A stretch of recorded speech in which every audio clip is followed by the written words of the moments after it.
गुरुजी प्रणाम। जय हो। प्रणाम प्रणाम। हम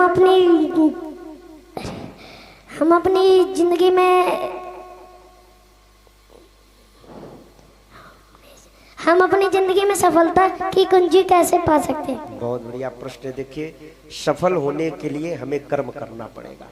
स्कूलों में हमारे लिखा रहता है कर्म ही पूजा है, और जब तक हम कर्म नहीं करेंगे तब तक हमें सफलता नहीं मिलेगी। कर्म माने समझते हो? काम करना। जैसे आप स्टूडेंट हैं, आपके लिए हमारे यहाँ संस्कृत में इसीलिए सर्वोपरि संस्कृत भाषा मानी जाती है। एक बड़ा अच्छा श्लोक है, काक चेष्टा बको ध्यानम।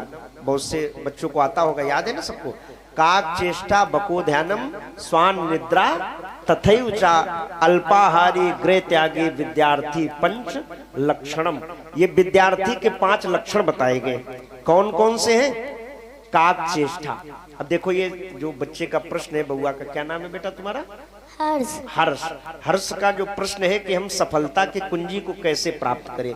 कुंजी माने चाबी। सफलता की जो की है, जो चाबी है, वो हमें कैसे मिलेगी? वो ऐसे मिलेगी, वो कर्म के द्वारा मिलेगी। तो हमें कर्म के लिए क्या करना पड़ेगा? अभी आप छोटे हैं, तो छोटे में आप क्या कर सकते हो? अभी आप मकान तो गिरा नहीं सकते हो, बना नहीं सकते हो। तो अभी आपका जो स्टैंड है, जितने बड़े आप हो, जो आप कर सकते हो उससे भी ज्यादा करने का प्रयास करो। तो उसके लिए क्या करना पड़ेगा? तो पहला सूत्र है काक चेष्टा। काक चेष्टा माने कौवे जैसी आपकी बुद्धि बड़ी तेज होनी चाहिए। जैसे कौवा देखना, कौवा को आप कभी पकड़ नहीं सकते हो, कौवा को आप कभी पत्थर नहीं मार सकते हो। आपको कौवा देखेगा, आपने जरा सा हाथ उठाया नहीं कि कौवा उड़ जाता है, और झपट्टा इतनी तेज मारता है कि आप बेड लिए जा रहे हो, वो बर्गर लिए जा रहे हो घर पर, और कौवा देख लेना तो झपट्टा मार के ले जाएगा, आप रोते रह जाओगे, है ना? बहुत बार हुआ होगा ना, किसके साथ हुआ ऐसा? तो काक चेष्टा, हमें आपको चाहिए इतना तेजी से काम करें, कौवे की जैसी बुद्धि लगावे। मैडम ने हमें ब्लैक बोर्ड पर, व्हाइट बोर्ड पर जो लिखा, हम तत्काल उसको समझ जाएं, ये पहला सफलता की कुंजी है, काक चेष्टा। दूसरी है बको ध्यानम। बको माने होता बगुला। बगुला जैसा ध्यान।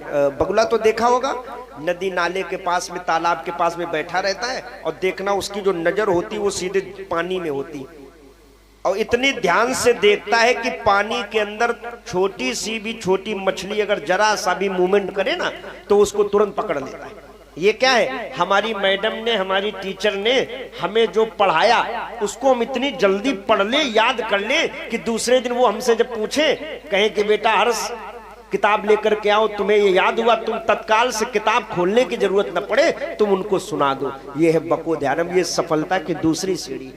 स्वान निद्रा। अब स्टूडेंट को क्या चाहिए? विद्यार्थियों को स्वान निद्रा माने जैसे कुत्ते की नींद होती ना, थोड़ी देर सोया और फिर उठ गया, ऐसी निद्रा हमें आवे। कम सोमे। स्वान निद्रा तथैव च अल्पाहारी। थोड़ा भोजन करें, बहुत अधिक नहीं, क्योंकि ज्यादा खाओगे तो आलस्य आएगा। स्वान निद्रा तथैव च अल्पाहारी गृह त्यागी। और घर में रहा जाए लेकिन घर के चीजों को अपने अंदर न लाया जाए, ये सफलता की सीढ़ी है। और जब हम बिल्कुल पूर्ण तन्मयता से, निष्ठा से अगर हम काम करेंगे तो हम एक दिन सफल जरूर हो जाएंगे, है ना?